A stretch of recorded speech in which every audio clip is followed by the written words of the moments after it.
So it is finally here in cinemas and in HBO Max. Sadly, I did not get the chance to see this film in cinemas, but I did check it out at home. So what I think about it? Well, let's talk about it.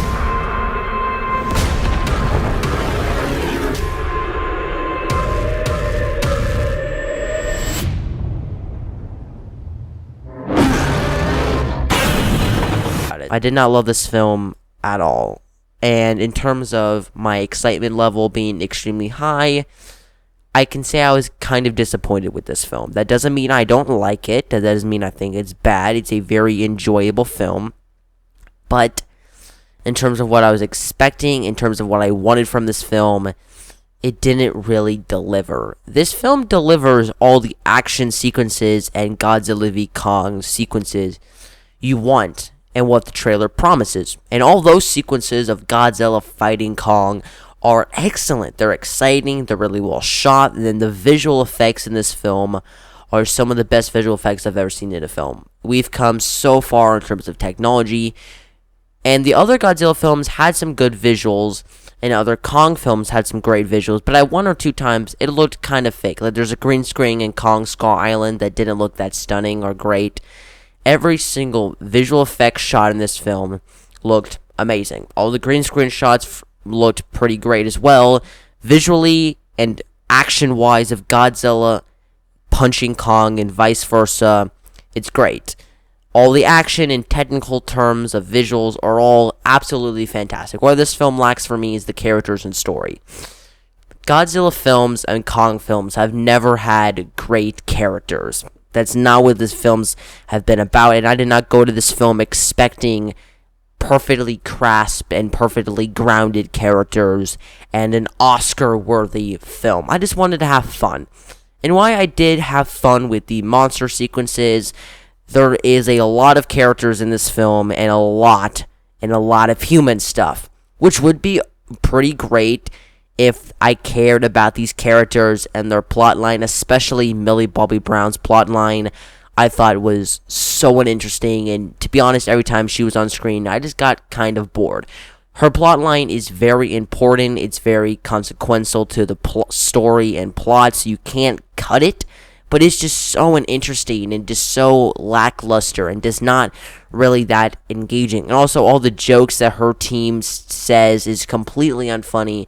And all the jokes that this film tries to tell, I didn't find that funny. There was one or two times I found a couple of chuckles here and there, but I think the comedy really lays flat. In terms of Kong's human side, their plotline of finding Hollow Earth was definitely more interesting, and I like that we got to see more of Kong's origins and that planet, and there's some really cool and crazy and just absolutely bonkers wild ideas in this film, but I just found their characters to be so engaging as well.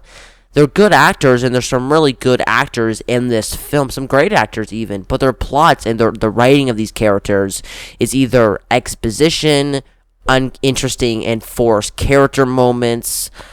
And just because there's a moment with this podcaster that Millie Bobby Brown's character really likes to go find to help solve what's happening to Godzilla. And there's this forced plot line just about this kind of this can that he has in this gun holster about his wife. It felt so forced. It felt so shoehorned in. It reminded me of the moment between Tom Hiddleston's character and Brie Larson's character in Kong Skull Island, just forcing these characters to try to have something for the audience to latch onto, but I didn't. The characters in this film are so mediocre. The film looks great. The visual effects are fantastic. The action and actual monster sequences are fantastic and exciting. The color grade is great. The direction is pretty stunning, and it's a fun film. The plot line I found to be so interesting. The characters I found to be so boring and dull. And the film to just basically, when it was over, I didn't really feel anything. I was just kind of like, oh, that's it. Okay, this film has been building up since 2014. This film has been building and building and building to see Godzilla and Kong fight. And the fighting sequences are great. But I wanted some good characters, and I wanted to be engaged all the way through. The relationship between Kong and the little child was fun. That actually I thought was really fun and cool and exciting. I did enjoy it.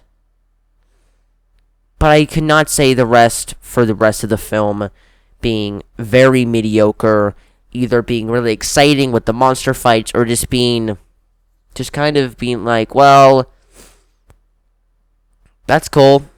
Just kind of feeling really empty coming out of it. The film on the technical side of visuals, color grading, direction, action is all great. The storyline of Hollow Earth found not to be interesting at all, and the characters to be so boring and uninteresting. And a lot of times at this film, I just found it to be honest, to be really uninteresting. I did enjoy the film, and maybe if I would have saw it in cinemas, it would have been a much more immersive experience, but I was intended. I was engaged for most of the film. But I wanted to like this film a lot more than I did. And I know people are like, you can't really be critical of this film. I went in this film just wanting to see Godzilla punch King Kong. That's what I wanted.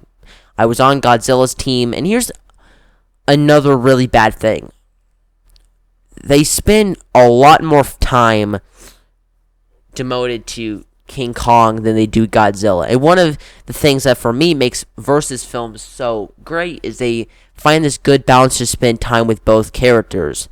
And they split the runtime in half between these both characters, and they didn't with this film, which I found to be just such a stupid decision that they spend so much more time on King Kong than they did with Godzilla. Overall, I did enjoy this film. I would watch it again. I would recommend. It's a dumb, fun spectacle, but I just felt nothing coming out of this film. I'll give Godzilla v Kong a B-. I was overall kind of disappointed with this film. I did like it. I did like it a lot, but it wasn't anything special, and I don't think this is a film that you need to rush out to see. If you have HBO Max, check it out, or if you want to go to the cinema, check it out. It would probably be a great cinema experience or a great home experience that I saw it as. Just go for some fun action sequences, some good visuals. Don't go for good characters or story or writing or anything like that, because you won't get it. So those are my thoughts on Godzilla v Kong. What do you think of this film? I'll love to know all your thoughts. I want to know people's opinions on this film. This film is a very divisive movie. A lot of people love it. I wish I could be in that camp. I wish I could say, yes, I love this film. So if you guys did enjoy this video, you can hit the like button and subscribe and that post notification bell so you know when I'm reaching my podcast that I do every other Tuesday with a friend of mine. It's called the Movie View Podcast. And you guys can check my Instagram at JonesDaniel77. Thanks for watching, guys, and I'll see you guys next time. General out.